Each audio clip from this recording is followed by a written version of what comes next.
Hi, everybody. I'm here with Lauren Friedman, who is the owner and operator of a brand new business called Workforce Consulting LLC. And we're going to be talking about hiring managers, and their importance, and how we should be working with them to make life better for us and for the process. So, Lauren, give us a quick introduction to you and your background, first of all. Yeah, hey everybody. You might have seen me on Adam's channel before. It's been a little bit, but I am back again. So I am now launching my own fractional consulting business that does both hands-on people operations and workforce management consulting, as well as advisement for early stage founders or teams that are in that gap between we need help, but we don't have the money or needs to pay someone full time for this. That's where advisement really fits in. So, workforce management, workforce consulting, it's a relatively new term that we're seeing replace people operations in some cases. And the goal for my team and my clients is that you receive the efficient systems, the scalable frameworks, and the right sizing that is necessary for a startup to maintain their runway and still get the hiring, employee experience, and outcomes for the business. Hitting the goals for growth is what the end goal is for both of our teams. So I'm super excited to have this business launching, to be able to start talking to clients about it finally. It's been a couple months in the making. And especially when it comes to hiring managers, this is one of the groups that my team focuses on up leveling the most because they are the hidden linchpin in recruiting that most startup teams don't maximize. They don't know that this is a leverage point that they should be training into and investing into as a management organization so that the entirety of recruiting, like you said, is easier, not just for the recruiters, but for the entire company is the goal. So I'm super excited to be talking to you about that today, Adam. Okay, great. Before we go a bit more into that, tell me about this trend of the move towards people operations to workforce advisement, that type of area. What's behind that? Yeah, I think it's similar to how we saw HR became people operations, right? It's not just human resources. And also, we're not just trying to get our people to operate. That's not the end goal. We really want our workforce maximized across everything. And people operations to me still leaves out some of the, I hate to say it, the empathy that is required when you're building employee programs that actually creates those results of performance, of revenue, of not just hitting targets, but outperforming targets.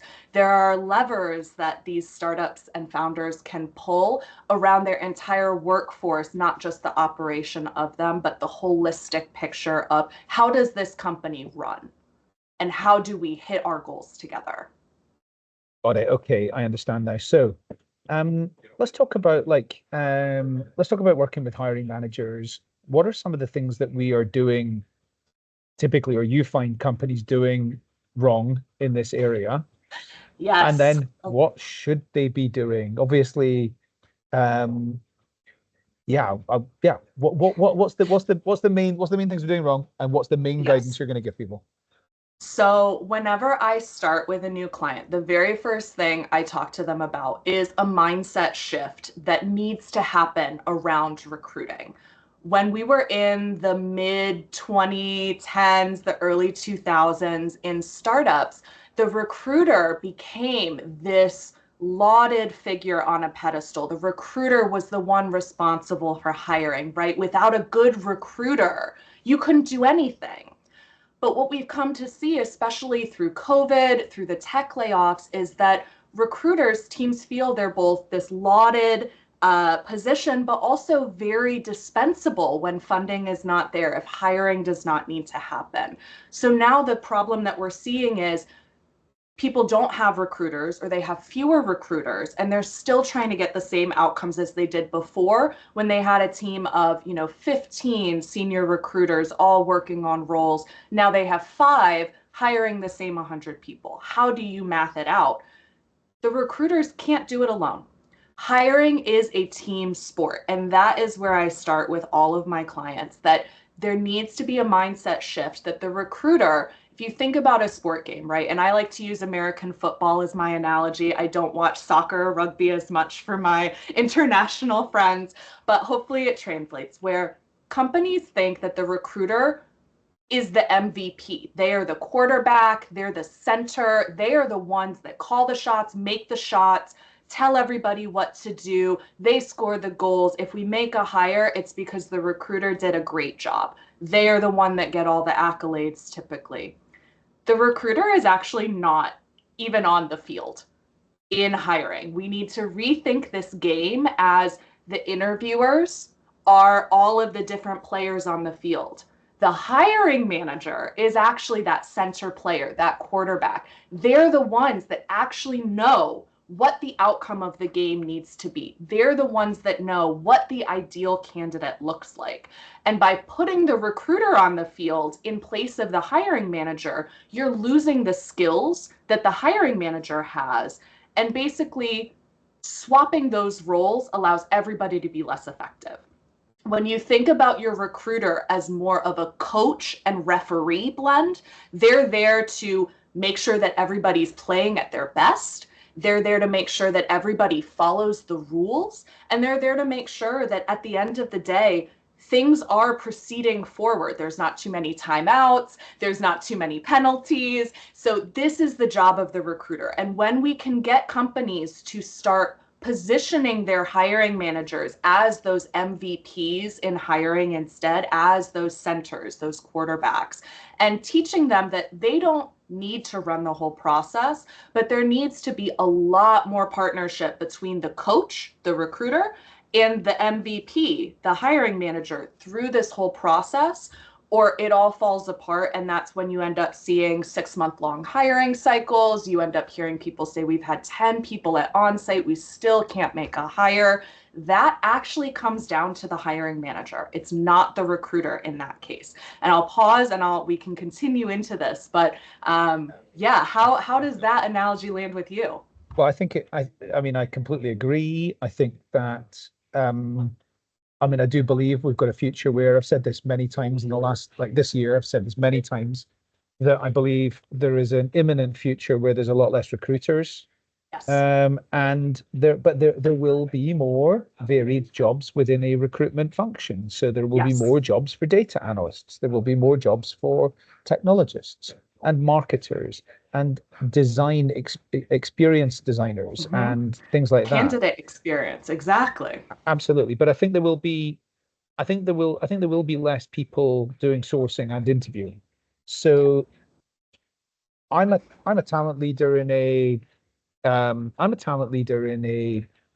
scale-up business. You're coming in to talk to me about like what I should be doing. I've got a team of 360-degree recruiters who are getting the hiring manager to sign off on the hire, but not an awful lot else. What are the main tasks that you're actually moving from recruiters into hiring managers? And what are the main tasks that recruiters today are typically not doing that they should be doing? Yes, amazing question. So the biggest change that I emphasize for my clients is spending more time up front in the planning stage, in the discussion of what are the skills that we need? What don't we actually need? You know, what we see mostly when a job description is getting put together, if the hiring manager is putting it together, they maybe spend 5 minutes searching other roles, same role at other companies, and then copying and pasting the bullet points from those job descriptions into their own. They'll send it to HR, or if there is HR, they'll do that task and then send it to the hiring manager to sign off. The key part of this is nobody's actually written in their own words what this company needs. They'll go out and they crowdsource. Oh yeah, Google hired a back-end engineer at the same level as us. Let's take a little bit of that. Ooh, I really like the wording of what this other startup did. Let's cannibalize that. It's not your words. So not only does this now not entice a candidate because it's not unique, it's not actually saying anything from your own words to them, it's copying other people's words, adding to the monotony of the job search process, because how are you going to stand out in a sea of copy pasting?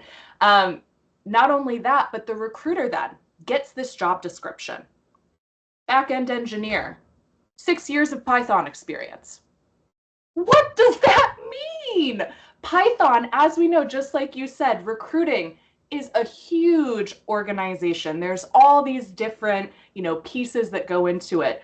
Back-end coding is the same way, just saying, I need someone that knows Python. 6 years of it. Doing what? So there's so many pieces that if a recruiter was sitting in the room with a hiring manager when the job description was being written and when HR was having the conversation with the hiring manager about what are the skills we need, what's the level you need, things like this, the recruiter being in that room is able to ask questions. 6 years of Python doing what? What part of the back end?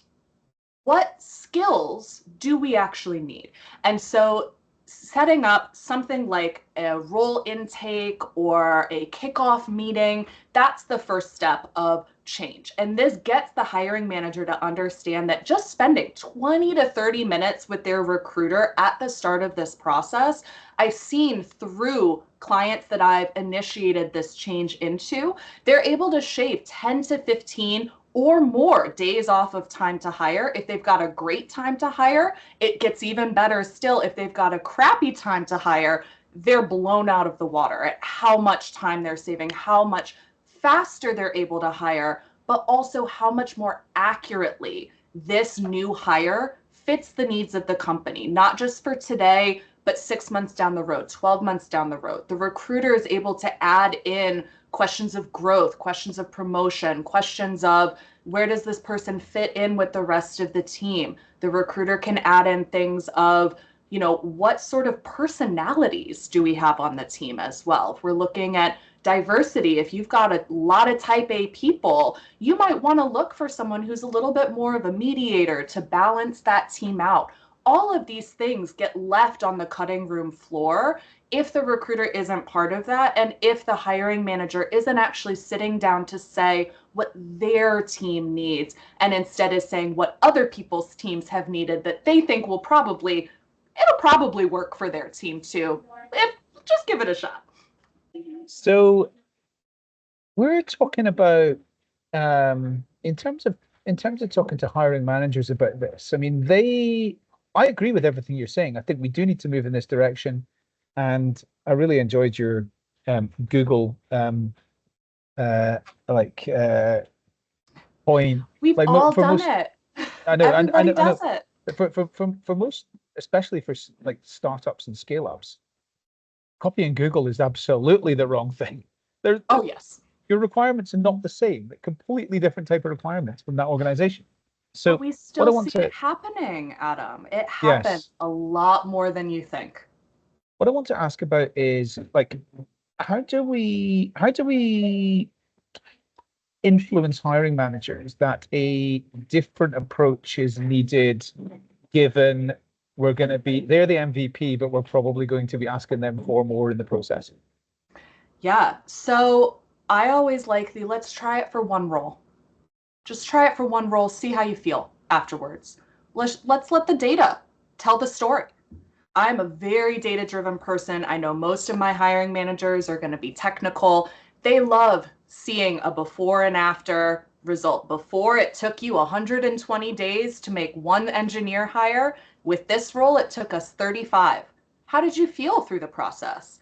And then you can ask the interviewers as well, because when the hiring manager gets more involved, not just in that, what do we need for this role, but you can also build into that intake, who are the interviewers? Let's give them a heads up. What do we want them to ask the candidate? What are the outcomes from every one of these conversations so that we can make sure we're not doubling people up, we're not wasting the candidate's time or our time, we're getting every facet of this role interviewed on successfully. These are the things where the whole team, not just the hiring manager, the interviewers, the people that work for the hiring manager, when they're coming and saying, that felt so much easier than the other hires we've made. That one went super fast. What changed? And all it took was 30 to 45 minutes up front sitting down, having a short meeting that's structured, that's repeatable, that uses the same framework that, if you remember to our conversation last year about documentation, adds to company documentation. And it moves all of this forward. All of these pieces are interconnected. So if you're only saying recruiter do more, recruiter work harder, recruiter find more people, recruiter spend more time, there's 2 to 5 more people on that hiring team that need to step up. And that's the era that we're in now, is not just the hiring manager. We can talk about interviewers in another segment, but they need to step up too. So everybody needs to step up in this process and start doing what their skill set actually is meant for. Yeah, I couldn't agree more. So let's talk about interviews next week. Yes. Talk about interviews and interviewers next week. Lauren, thank you very much for it. This is a big subject and there's clearly so much to it, but I think you've done a really great job of explaining the subject in a way that people are going to go, yeah, no, I understand what that's all about, and I do need to look at this myself in my own organization. So very thought-provoking. Lauren, again, thank you for joining me, and I look forward to seeing you again soon. Thanks, Adam. Take care.